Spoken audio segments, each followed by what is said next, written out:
ഇതൊക്കെ നമുക്ക് അറിയാതെ പോകുന്നതുകൊണ്ടാണ് എല്ലാവരുടെ തിന്മയിലും നമ്മളെ വീണു പോകുന്നത്.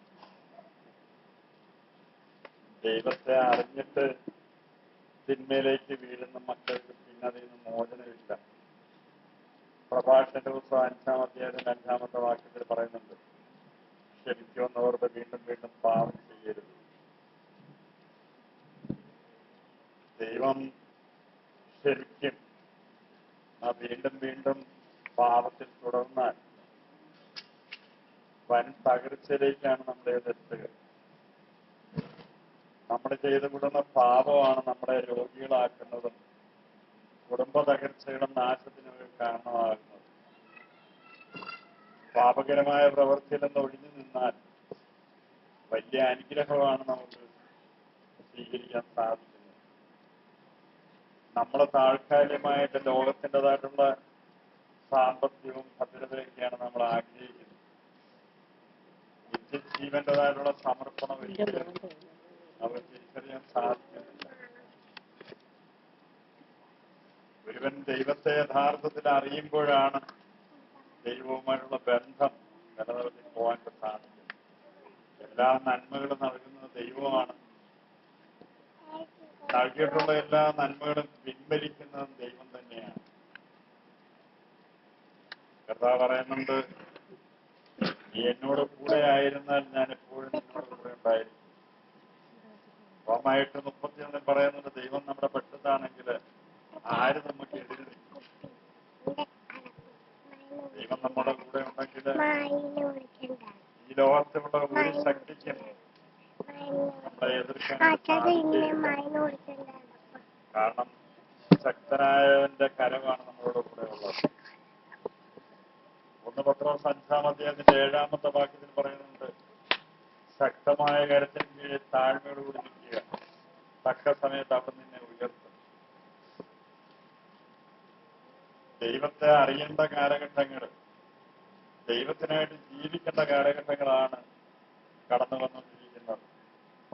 ഇതുവരെ കേട്ടിട്ടില്ലാത്തതും സംഭവിച്ചിട്ടില്ലാത്തതുമായിട്ടുള്ള അനർത്ഥങ്ങളും പ്രശ്നങ്ങളും കോലാഹലങ്ങളും എല്ലാം ലോകമെമ്പാടും നടന്നുകൊണ്ടിരിക്കുന്നു.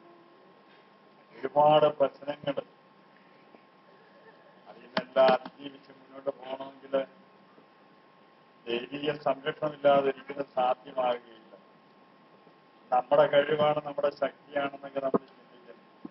നമ്മളെ കൊണ്ട് യാതൊന്നും ചെയ്യാൻ സാധിക്കുകയില്ല. ദൈവത്തെ അറിഞ്ഞ് ദൈവം ആഗ്രഹിക്കുന്ന ജീവിതം നമ്മൾ നയിക്കാനായിട്ട് തയ്യാറാകണം. ഒന്നാം സ്ഥാനം നീ ദൈവത്തിന് കൊടുക്കുന്നെങ്കിൽ ദൈവമായിരിക്കും നിന്നെ നയിക്കുക. കാപട്യവും കപടതയായിട്ടുള്ള വിശ്വാസമാണെങ്കിൽ അത് വലിയ പരാജയത്തിലേക്കായിരിക്കും ചെന്നെത്തുക. ജീവിതത്തിൽ ഒരിക്കലും ഒരു ഉയർച്ചയിലോ മാറ്റത്തിലോ വരാൻ സാധിക്കത്തില്ല. പുറപ്പാടിന്റെ പുസ്തകം 20-ാം അധ്യായത്തിന്റെ 5-ാമത്തെ വാക്യത്തില് ഇങ്ങനെ പറയുന്നുണ്ട്, പൂർവീയ ശാപം 3-4 തലമുറ വരെ ശിക്ഷിക്കപ്പെടും. മാതാപിതാക്കളുടെ ഏതെങ്കിലും രീതിയിൽ തെറ്റായ പ്രവൃത്തികളിലൂടെ കടന്നു പോയെങ്കിൽ അത് മക്കളുടെ വൻ തകർച്ചയ്ക്ക് അത് കാരണമാക്കി ആയിത്തീരും. മാതാപിതാക്കൾ ചെയ്യുമ്പോഴേ എന്തോ നന്മയാണെന്നാണ് അവർ ചിന്തിക്കുക. പക്ഷേ അത് മക്കളുടെ ജീവിതത്തിൽ അത് വൻ പരാജയവും തകർച്ചകളുമായിട്ട് മാത്രമായിരിക്കും കാണാൻ സാധിക്കുക. കർത്താവ് പറയുന്നുണ്ട്, നിന്റെ സന്തതിയുടെ പതനം നിന്റെ കണ്ണുകൾ കൊണ്ട് തന്നെ നീ കാണും. നമ്മൾ ചെയ്യുന്ന ഒരേ പ്രവൃത്തിയുടെ അനന്തരഫലമാണ് നമ്മുടെ മക്കൾ അനുഭവിക്കേണ്ടതായിട്ട് വരുന്നത്. ദൈവഭയമില്ലാതെ ദൈവത്തോടും ചേരാതെ നമ്മൾ ഏത് പ്രവൃത്തി ചെയ്താലും അതെല്ലാം മക്കളുടെ പരാജയത്തിനും നാശത്തിനും എല്ലാം കാരണമാക്കി മാറും. ദൈവം എപ്പോഴും പറയുന്നുണ്ട്, പിതാവിനെയും പുത്രനെയും പറയുന്നവർ ക്ഷമിക്കും. പക്ഷേ പരിശുദ്ധാത്മാവിനെതിരായിട്ട് പറഞ്ഞാൽ പ്രവർത്തിച്ചാല് ഈ യുഗത്തിനും വരാനിരിക്കുന്ന യുഗത്തിനും ക്ഷമിക്കപ്പെടുന്ന പാപമല്ല, അതിന് ക്ഷമയില്ല. ദൈവത്തിന്റെ ക്രോധം എപ്പോഴും അങ്ങനെയുള്ള കുടുംബം ഞാൻ ആഞ്ഞടിച്ചുകൊണ്ടിരിക്കും. രോഗമാകാം, കുടുംബ തകർച്ചയാകാം, ഏതെങ്കിലുമൊക്കെ പ്രശ്നങ്ങളിലൂടെ സദാ നിന്നെ വേട്ടയാടിക്കൊണ്ടിരിക്കും. ആത്മാവിനെതിരായിട്ടുള്ള ദൂഷണം. നമുക്ക് ഒരു കാരണവശാലും ഒരു വ്യക്തിയെ വിശ്വാസത്തിലേക്ക് കൊണ്ടുവരിക അസാധ്യമാണ്. എന്നാൽ അവിശ്വാസത്തിലേക്ക് നയിക്കാനായിട്ട് പെട്ടെന്ന് സാധിക്കും. ഏതെങ്കിലും രീതിയിൽ ഒരു വ്യക്തിയെ നമ്മൾ അവിശ്വാസത്തിലേക്ക് നയിക്കുന്ന ജീവിതം നമ്മുടെ ജീവിതത്തിലുണ്ടായാൽ അതിന്റെ പ്രത്യാഘാതം ചെറുതായിരിക്കുകയില്ല. അതിലൂടെ അനുഭവിക്കേണ്ടി വരുന്ന പീഡയുടെ ദുരിതങ്ങൾ ചെറുതായിരിക്കില്ല. കാരണം ഏതൊക്കെ മനുഷ്യനാണ് ദൈവത്തിൽ ആശ്രയിച്ച് രക്ഷ സ്വീകരിക്കാനായിട്ടുള്ള അവസരം ഉണ്ടായത്, ആ അവസരങ്ങളെല്ലാം നമ്മുടെ കാരണം നിഷേധിക്കപ്പെടുകയായിരുന്നു. കർത്താവ് പറയുന്നുണ്ട്, അവന്റെ രക്തത്തിന് ഞാൻ നിന്നോട് കണക്ക് ചോദിക്കും. ഒരുവൻ പാപത്തിൽ മരിക്കേണ്ടി വന്നു കഴിഞ്ഞാൽ അവന്റെ രക്തത്തിന് ഞാൻ നിന്നോട് കണക്ക് ചോദിക്കും. നമ്മള് പോകരുത്, പ്രാർത്ഥിക്കരുത്, പറയരുതെന്നൊക്കെ പറയുമ്പം ഈ അവസ്ഥ നമ്മൾ ഓർക്കുന്നില്ല. പിശാചിനോട് കൂട്ടിച്ചേർന്നുകൊണ്ട് ദൈവത്തിനെതിരായിട്ട് നമ്മൾ നിലകൊള്ളുമ്പോൾ ഒരിക്കലും നമ്മൾ ഓർക്കുന്നില്ല ഇത് വൻ ദുരന്തത്തിലേക്കുള്ള യാത്രയാണെന്ന് അറിയുന്നില്ല നമ്മൾ. എന്നാല് ഒരുവനെ വിശ്വാസത്തിൽ നിന്ന് വ്യതിചലിപ്പിച്ച് മാറ്റി നിർത്താനായിട്ടുള്ള തീരുമാനം വന്നാൽ ആരാണോ ആ കാര്യത്തിന് വേണ്ടി തയ്യാറാകുന്നത് അവരുടെ പതനം ഒരുപാട് ദയനീയമായിട്ടുള്ള അവസ്ഥയിലായിരിക്കും വന്നെത്തുക. കർത്താവ് പറയുന്നില്ലേ, അവന്റെ രക്തത്തിന് ഞാൻ നിന്നോട് കണക്ക് ചോദിക്കും. ഒരുവൻ പാപത്തിൽ മരിക്കേണ്ടി വന്നാൽ ഏതെങ്കിലും രീതിയിൽ ദൈവത്തെ അറിയാനായിട്ടുള്ള ഒരു അവസരമാണ് ഒരുക്കുന്നത്. അവിടെ വേണ്ട പോണ്ട എന്നൊക്കെ പറയുമ്പോൾ ആ വ്യക്തി പാപത്തിന്റെ പടുകുഴിയിലായിരിക്കും മരണം സ്വീകരിക്കുക. നിനക്ക് എന്ത് ചെയ്യാൻ സാധിക്കും? വിലക്കിയ വ്യക്തിക്ക് എന്ത് ചെയ്യാനായിട്ട് സാധിക്കും? അതുകൊണ്ട് നമ്മള് ദുരഭിമാനവും നിന്നെയും പരിഹാസമൊക്കെ ഉപയോഗിച്ച് ദൈവത്തിൽ ആശ്രയിക്കാനായിട്ട് തയ്യാറാകുക.